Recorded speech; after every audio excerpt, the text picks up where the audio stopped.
So are you... You were fighting with the Montagues. And you? Juliet, daughter of Capulet.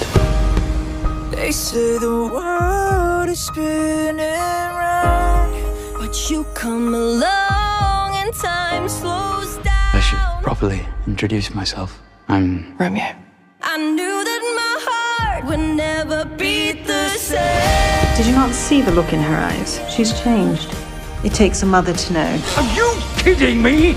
A Montague and a Capulet would set the world on fire.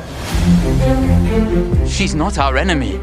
Of course she is. It's like my heart's on fire. So dangerous, so dangerous. We're to be married. It's been decided. Not by me. When every secret was trying to keep us dangerous. Do you trust me? Jump!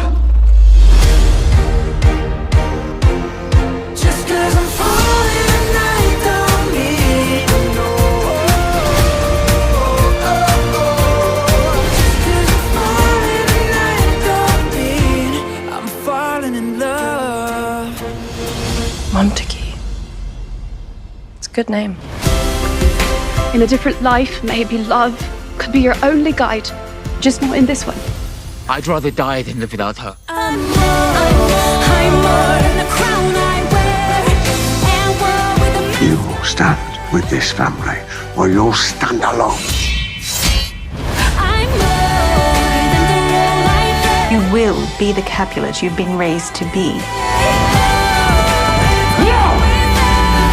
This mask I wear. We're running out of time. Tick-tock, time is You're playing with life and death. This isn't how our story ends, I promise you that. Ensure that Romeo knows that tonight I dreamt him.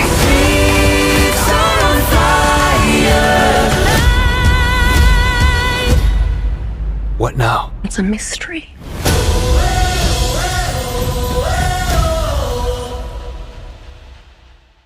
Hello, my name is Heather Hurt with the NRW, where nerds rule the world, and I am here with Clara Rugaard and Jamie Ward, who play Juliet and Romeo. How are you two today? Good. Really good. Thanks, How are you? Heather. Nice to meet you. You too. Thank you for spending some time with me today.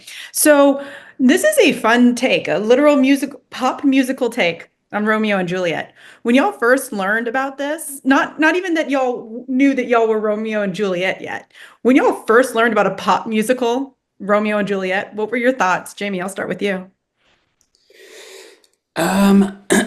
Well, I sort of, I got, the audition came through and it didn't, I don't remember it saying if it was a pop musical or so, it didn't, you know, it didn't throw me or anything, but I remember doing the scenes and then I remember having to sing a sort of poppy song for the audition. But then when I sort of got further into the audition process, I got sent the songs from that they were going to be using in the movie. And I turned to my girlfriend and I was like, oh my God, this is going to be amazing. And then I read that it was by, that the music had been written by Evan Bogart and Justin Gray, who are, you know, they're huge names in the industry, and they've written Halo by Beyonce, SOS by Rihanna, and I could kind of like hear tinges of that, or I wanted to hear tinges of that. And yeah, and I just thought, wow, this is something that's never been done before, you know, with original pop music, that it's a new adaptation that felt fresh and unique, and I was really excited to just go for it. Claire, what about you? I mean, you said that so perfectly. It really hit when I got sent the demos as well for the songs, which also were like brilliantly recorded by, you know, Julia Michaels was singing Juliet's sort of parts in it. Some pretty big shoes to fill there. But yeah, they were just already incredibly catchy pop bangers. So it was yeah, that got me very excited. It's definitely a fun take for sure. There's also the poetry is also very different. Y'all speak normal in this version of Juliet and Romeo, but there are still some of those classic lines that we get to hear. So when y'all realize y'all didn't have to speak in iambic pentameter, which is totally what I'm going to say this morning because I haven't had enough coffee. What were y'all, when y'all saw the script? Romeo and Juliet is one of those things that everyone reads. Everyone reads that book. So what did y'all think when y'all were just like, oh, I get to not speak like I'm from the Middle Ages? What were your thoughts there? Clara, I'll start with you this time. Well, I think the story in and of itself is so relatable on so many levels, and actually being given the chance to tell the story of Romeo and Juliet through a modern lens and help make it relatable to audiences nowadays, I think was really exciting, and it made it easier for me to access the material because, you know, these are words that I would speak myself, and yeah, I think it was a helpful tool. Yeah, I totally agree. I mean, it did make it easier, and it also made it. I sort of felt less pressure in terms of having to strive for this goal of these beautiful adaptations that have already been done before us. You know, with the iambic pentameter, we were given sort of freedom to be in a world that felt fresh and new, and so that allowed Clara and I to just sort of play without any restrictions or need or desire to be Leo and Claire, or, you know, so that felt pretty cool. One additional level to this, thematicism was very different. It felt different in this version. We got to see more family, especially for Romeo. We got to see a more familial connection with some of these characters, between Juliet and her mother, between Romeo and literally his entire group of Montagues. What was exciting from an acting perspective that y'all got to dive into these characters more than we've seen potentially in the past? Jamie, what about you? Yeah, I think the conflict with the parents is that's obviously such an integral part of the story. It's what drives Juliet and Romeo apart. And I think that theme of being trapped by your circumstances or by your name is really relatable. You know, you can relate it to not just your name, you can relate it to your race, your gender, your class, and it's that was definitely probably the most. You know, love is amazing and Clara's amazing to act with, but when you play in those conflicts, for me, I got to play it with Jason Isaacs, and so seeing Mr. Malfoy, you know, slapping me was pretty cool. Yeah, I mean, it was a lot of fun. Real highlight. Yeah, a real highlight for me, getting a slap. Claire, what about you? What enthralled you about this more deeper connection? It's not just Juliet and Romeo, it's the family. What about you?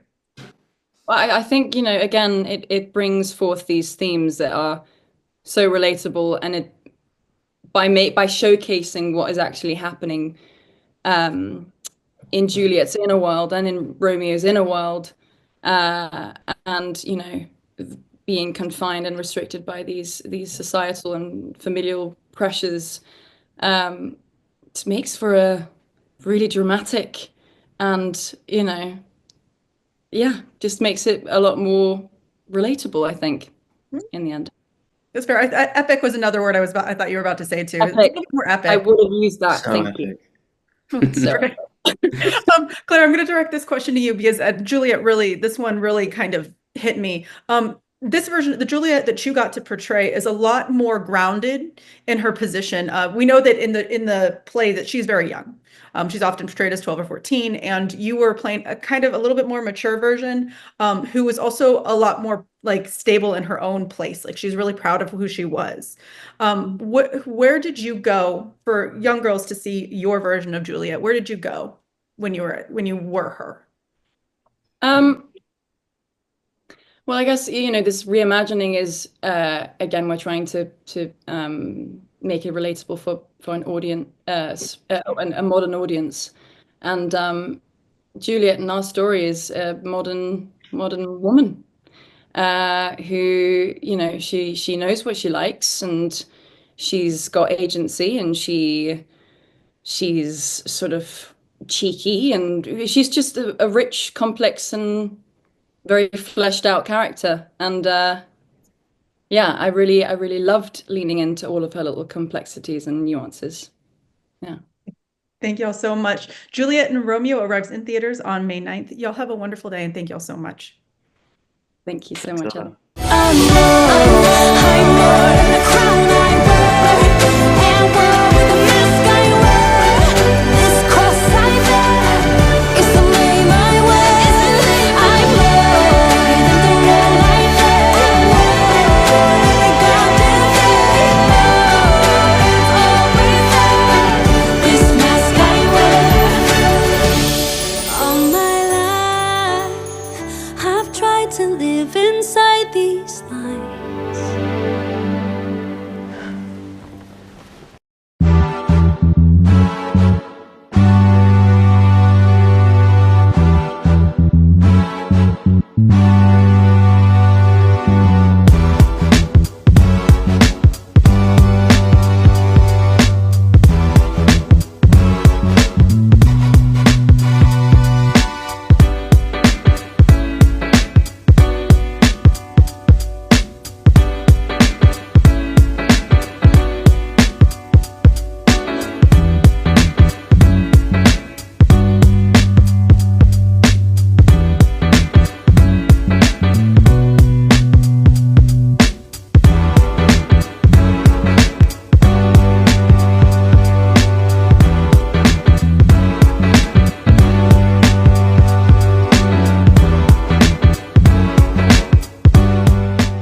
Nerds rule the world.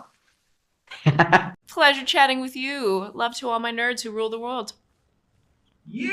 Nerds rule the world. Yes, we do. Thanks. Nerds rule the world. Thank you. I love the nerds ruling the world, so more power to you. Patrick, what up, man? And yes, they do. Nerds rule the world, kid. Yes, know sir. I'm one Thank of you. Awesome. KAYFABEYBABY, nerds rule the world. Hello. Yes, they do. Yes.